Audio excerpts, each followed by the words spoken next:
So in the past 12 months, I've been able to win an international boxing title, gain an extra 10 kg and beat every single one of my PRs in the gym, whilst also learning flips and calisthenics on the side. And the crazy part is, I did it all without having to live in the gym or train 20 hours per week. Now look, I'm not bragging here. I just want to show you what's possible when you actually train smarter rather than just going all in and training hard and 40 hours every single week. Most people assume the harder you train, the faster you'll get better at something, but that's only true to a certain extent. I've been able to achieve every single thing by training hard, but most importantly, just using my brain and what makes sense. And I've had a ton of people ask me how I'm able to train everything at once without getting exhausted, so I've decided to make a video going over the 3 pillars that helped me train strength, endurance, fighting, and then weird stuff like flips and calisthenics. Things that guys can't even learn when it's the only thing they're training.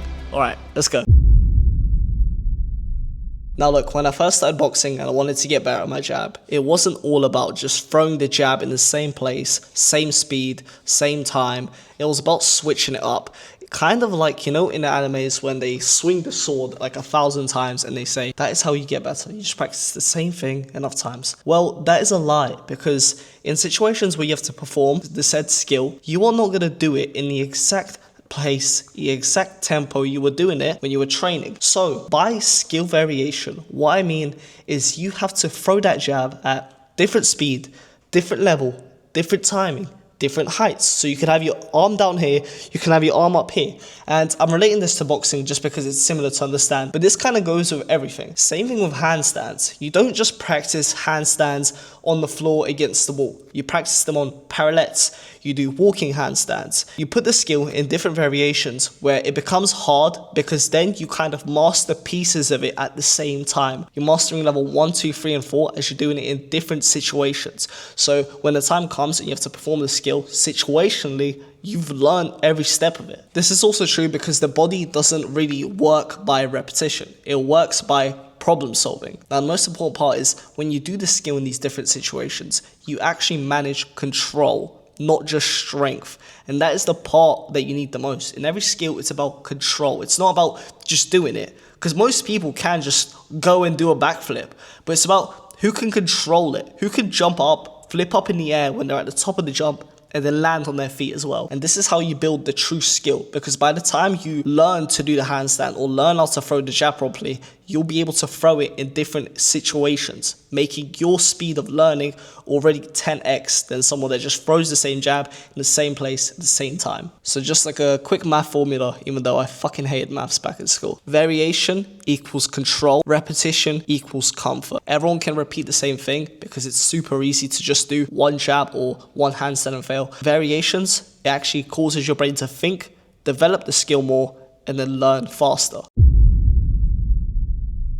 So pillar number 2 is energy mastery. How can you put less time in and get more out of it than anyone else? Everyone wants to train like an absolute monster twice every single day, 5 times a week. And I can tell you, it will work for the first week. However, when the second one rolls around, you're going to be dead 7 out of the 7 days. The thing is, high performance isn't about how much you can destroy yourself in one day. It's about how many good quality days you can have in a row without getting burnt out. And that's the main focus of this pillar. All right, now for this, you're going to kind of need 2 gears. You're going to need a gear 2 and a gear 5 or 6. And if you don't drive, the best way to explain this is 3 to 4 times a week, you should be training at 80%, and 1 time a week, you should be going absolute 100. This is because you need time to recover and actually build back all the energy you lost to actually perform better. Now, when I say 80%, I mean practice certain holds. If you want practice a new skill, this is where you can go pretty hard, but you're not maxing yourself out. So this would be a good time to learn something new or try the variations that we were talking about in the past,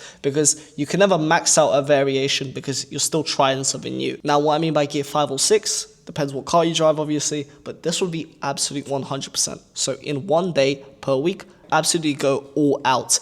And in this session, you should not be training tomorrow. You should not even think about training for the next week, really, because after the session, you're going to feel dead. Now, best way to explain this type of session, it would be like, for boxing, do sprints, sparring, and then full training as well. If you're doing something like the gym, it'll be your rep max. And if you're training something like tricking, which is more of like a skill-based thing rather than strength, you're doing a lot of flips and combos to the point where you're getting exhausted.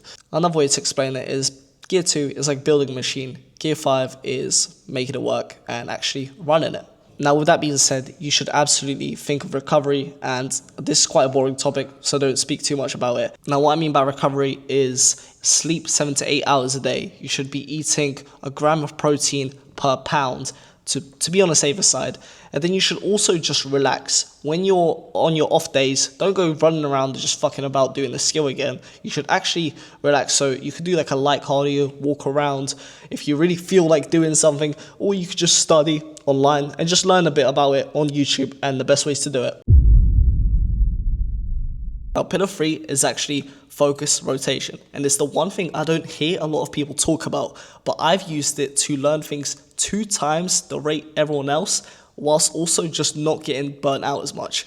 And what this is you have to rotate skills. When people ask me, how do I go to the gym whilst learning flips and doing calisthenics? The simple answer is I don't. I don't train everything at once. I just rotate a focus, kind of like a cycle. Because being fair, you can't max out endurance and power and strength all at the same time. Like, I'm not a fucking robot. Now look, here's the way I did it. When I wanted to learn skill-based training, I didn't do so much of strength-based. Now look, what I mean by this is when I did handstands or flips, I didn't do so much heavy lifting in the gym. To be honest, I spent less time in the gym and more time learning these skills, because as soon as I learned them, it was kind of like a skill unlocked, because you don't just lose skills. They're kind of there, and you always have muscle memory. So as soon as you learn skills, and you do strength training in the gym where you put on more weight, you have more calories, and you have more protein. But the thing is, when you buff up and bulk up and get strong in the gym, you could still do the skills. I could still whip out a handstand